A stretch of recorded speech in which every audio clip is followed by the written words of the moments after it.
let leaders from northern Kenya not lecture us about affirmative action.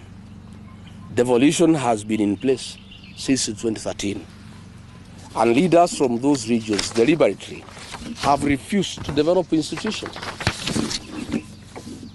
Yet they want their children to enjoy the facilities of institutions that have been put by other leaders in other counties.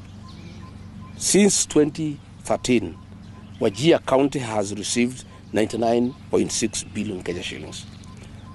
Marsabit County has received 76.83 billion. Garissa County has received 81.7 billion shillings. Mandera County has received 119 Kenya billion shillings. They have the opportunity to develop institutions of the highest standards possible in Kenya. Not just for the children of those areas, but for the children of Kenya. I traveled as deputy president to those areas, and I don't see any institutions, despite the massive funding that taxpayers have channeled to those counties. Yet in counties that have received less money, in Western Kenya, in Rift Valley, here in the mountain, when you go around, you see beautiful institutions. I want to say that we need to have a national conversation about zoning of placement. This was okay then because some areas were marginalized.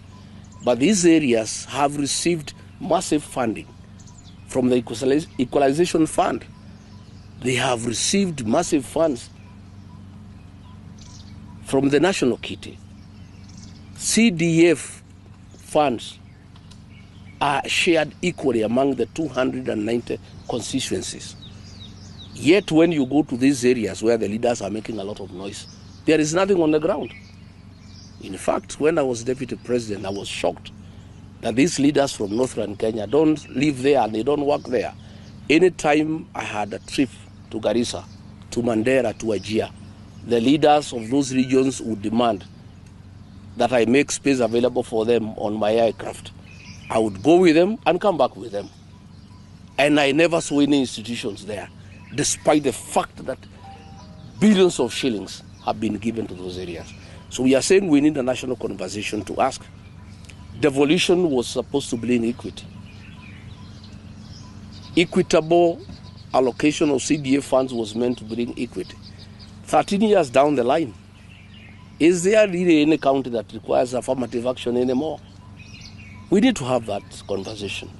For how long are we going to have affirmative action?